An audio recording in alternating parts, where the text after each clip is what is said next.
the PT of raising attainment with a focus on well-being and inclusion at Forest Academy in Moray.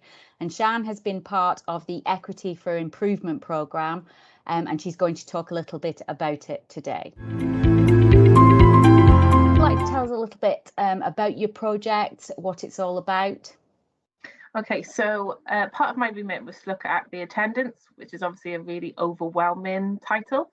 So instead, what we worked with the Northern Alliance to kind of look at a small case study. So we identified 5 different pupils that were sitting around the 40 to 60% of attendance, and looking at key pupils that maybe we could use as a case study on how to improve their attendance overall. Okay, and what was it that you wanted specifically from this project? Okay, so with these pupils in particular, they tended to be in school, so they weren't kind of out of the building. They were here, but they weren't necessarily attending classes. And I picked these particular 5 pupils because I already knew them. I had a relationship with them. So I wasn't starting from absolute blank page scratch. They trusted me. But it was really, the aim was to have them not just kind of in the building and lapping, as we call it, but actually in the class, engaging and included in their learning. That's my absolute aim, is to have them behind the desk, engaged in their learning. That's fantastic. And how has the Northern Alliance supported you in this role? So I've been meeting with yourself, Jo, regularly. So what's really helped is kind of having someone to talk to about the process in which to go it, and kind of talk through my thoughts, because it can, like I said, when you think about attendance, you get that feeling of I need to fix all the problems of everyone's attendance, and having that coaching of going, let's deal with this and then see how the effect that it can have, and the rollout from that of how then I can share that with the school as a whole. So that's been really invaluable.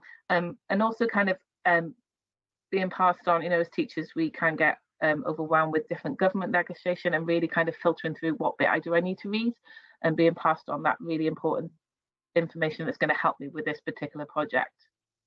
That's fantastic. And when you've been looking at your interventions, what sort of interventions have you been trying? And do you think that you have found some of them successful, or are you still at that kind of looking and seeing how the journey's going stage? Yeah, so when I picked my 5 pupils, I picked pupils that have historically had issues with attendance, because I didn't want it to be an easy fix. It's all fair and well picking pupils that I knew I could kind of fix their problems straight away, but I know that's not really going to long-term help anyone. Strategically, it's not going to help. So by picking these 5 pupils that from primary school, I looked at their folders from primary school all the way up the historic records, spoke to guidance teachers, and the aim, like I said, because of the aim of getting them back into class, of how I could support them. With the interventions, some of them have been having a reduced, actual formalized reduced timetable, which gives them time to really focus on those classes they can actually go to, being realistic about those expectations. We had one pupil that was really not going to many classes. So for me to say we're going to go from that to 33 is just not achievable. So slowly building that up over time. Another pupil in which looking at maybe what literacy support they needed to help them feel included in that class. Another thing that we've been doing is really working on kind of the relational practice. So, I have one pupil that she's had a very difficult upbringing, and those basic skills that she just needs someone to trust her before she steps foot in that classroom. So I'm there as kind of that extra person. And that's where I feel like the Northern Alliance has really helped, because I do a lot of that relationship work with my pupils as part of my practice. I forget how important it is. I kind of get swamped by data and think I have to prove it and have it written in a spreadsheet. But being reminded that actually that conversation that day with that pupil has made a huge difference to them attending their classes. And another thing that I've been working with the Northern Alliance is cost of the school day as well. So, and that's actually fed into my attainment. So thinking about those barriers that are stopping that pupil from attending class, things like if they got a set of pens ready for them, so checking in with them. What I've been doing is, initially I monitored them. I didn't do anything. I just monitored them. I said to them, I'm going to watch you, and made a kind of a diary of what lessons they were attending, what lessons they weren't, things like that.